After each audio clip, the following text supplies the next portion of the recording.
Assalamualaikum students, hope so you all are fine. We will start chapter number 11, current electricity. The contents of today's lecture are drift velocity, Fermi velocity, EMF, potential difference and current density. Students, हम start करेंगे Fermi velocity से. Fermi velocity क्या होती है? Average speed of electrons inside a conductor without any external electric field. For example हमारे पास एक conductor है, इसके अंदर इलेक्ट्रॉन्स फ्रीली मूव कर रहे हैं. ब्लैक कलर से इलेक्ट्रॉन्स को शो किया गया है और ग्रीन कलर से आयंस को शो किया गया.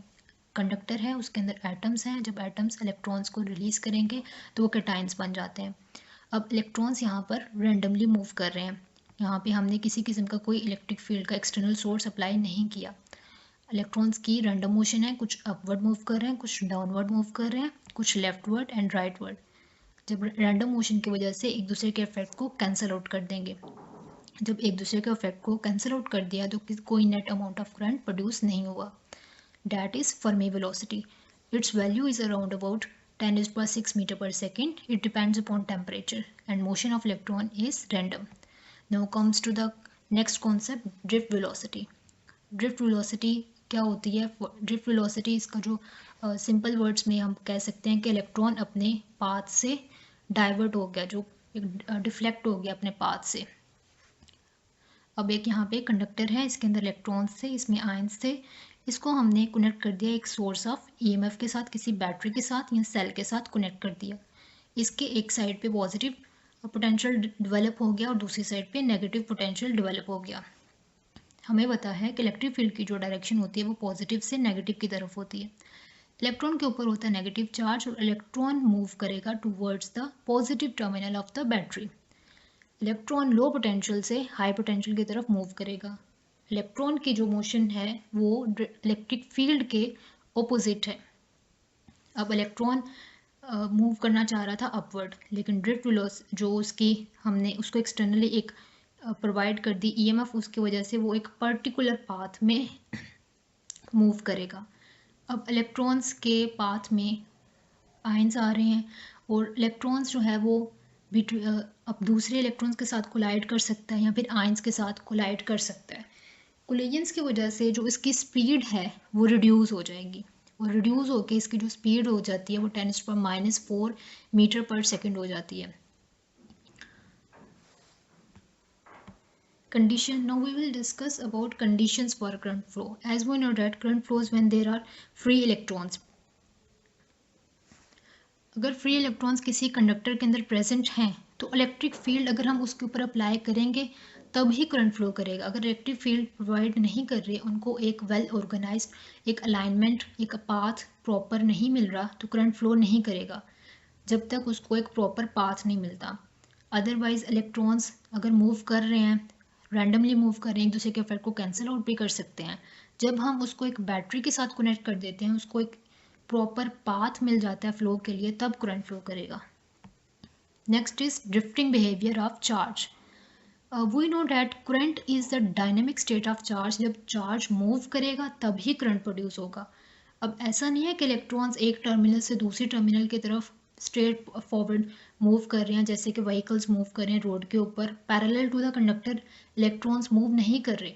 जब हमने उसको एक एक्सटर्नल ईएमएफ के साथ कनेक्ट किया था कंडक्टर को, जब हमने वोल्टेज अप्लाई किया तो इलेक्ट्रॉन्स ने क्या करना है, दूसरे इलेक्ट्रॉन्स को जो उसके पाथ में आ रहे हैं उनको पुश करेंगे. वो इलेक्ट्रॉन्स फर्दर इलेक्ट्रॉन्स को पुश करते हैं, इस तरह से करंट प्रोड्यूस होता है.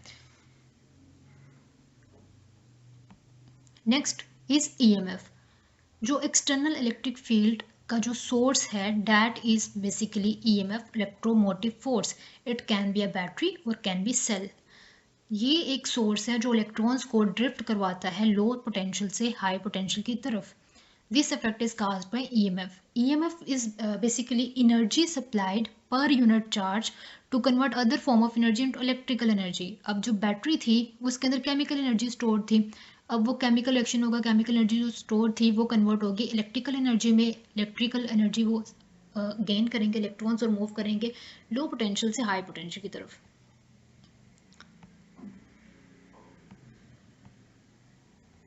Next is potential difference. Potential difference is the effect of EMF which cause current to flow. जब EMF होगी तभी पोटेंशियल डिफरेंस आएगा. जब हमने बैटरी लगाई एक साइड पे पॉजिटिव, टर्मिनल डेवलप हुआ, दूसरी साइड पे नेगेटिव टर्मिनल। जब पोटेंशियल डिफरेंस होगा तब करंट फ्लो करेगा। जब पोटेंशियल डिफरेंस नहीं था, जब बैटरी नहीं थी, दोनों साइड्स कंडक्टर की सेम पोटेंशियल भी थी, कोई करंट फ्लो नहीं कर रहा था। जब पोटेंशियल डिफरेंस क्रिएट हुआ, एक साइड पे पॉजिटिव एक साइड पे नेगेटिव, तब करंट फ्लो हो रहा है। अब ड्रिफ्ट वेलोसिटी किस चीज़ पर डिपेंड करती है? इलेक्ट्रिक फील्ड के डायरेक्टली प्रोपोर्शन है। मीन्स के जितना ज़्यादा मैग्नीट्यूड होगा इलेक्ट्रिक फील्ड का, उतनी ज़्यादा ड्रिफ्ट वेलोसिटी होगी। अगर हम ज़्यादा मैग्नीट्यूड की बैटरी यूज़ करें तो उसकी वजह से ज़्यादा स्पीड होगी इलेक्ट्रॉन्स की। Next is current density. Current density का क्या रिलेशन होता है ड्रिफ्ट वेलोसिटी के साथ? As we know that rate of amount of flow of charge is known as current. अब यहाँ पे इस कंडक्टर के अंदर ये स्मॉल रीजन में जिसका डिस्टेंस जो है वो d से रिप्रेजेंट किया है, इस डिस्टेंस इस length of region of the conductor के अंदर जो नंबर ऑफ इलेक्ट्रॉन्स पर यूनिट वॉल्यूम आ रहे हैं हमारे पास, that is n।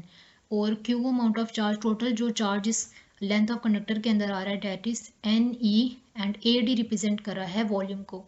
And time for this charge to sweep pass the current measuring point, that is represented by d over vd, जो s is equal to vt के फॉर्मूले से आ गई, ये इसका टाइम आ गया। अब ये सारी वैल्यूज हम इस फॉर्मूले के अंदर पुट कर देंगे तो हमारे पास जो फाइनल एक्सप्रेशन आ जाता है, that is I is equal to NE/AVD। That shows that drift velocity is directly proportional to the current. जितनी ज़्यादा ड्रिफ्ट वेलोसिटी उतना ज़्यादा करंट। लेकिन ड्रिफ्ट वेलोसिटी इलेक्ट्रॉन डेंसिटी के इन्वर्सली प्रोपोर्शन होती है। फॉर एग्जाम्पल, हम 5 एम्पेयर करंट प्रोड्यूस करवाना चाहते हैं कंडक्टर के अक्रॉस। हमारे पास एक इलेक्ट्रॉन डेंसिटी ज़्यादा है और एक कम है। फॉर एग्जांपल, हमारे पास एक साइड पे इलेक्ट्रॉन डेंसिटी 20 इलेक्ट्रॉन्स पर यूनिट वॉल्यूम आ रहे हैं और एक साइड पे 40 इलेक्ट्रॉन्स पर यूनिट वॉल्यूम आ रहे हैं। अब हमें same amount of current produce करवाना है 5 एम्पेयर। तो जो 20 इलेक्ट्रॉन्स थे, जहाँ पे इलेक्ट्रॉन्स कम थे, उनको स्पीडीली मूव करना पड़ेगा, तब वो same amount of current produce कर सकते हैं। और जो 40 नंबर ऑफ इलेक्ट्रॉन्स थे, वो उन सब की कॉन्ट्रीब्यूशन मिल के 5 एम्पेयर उन्होंने प्रोड्यूस करवाना है।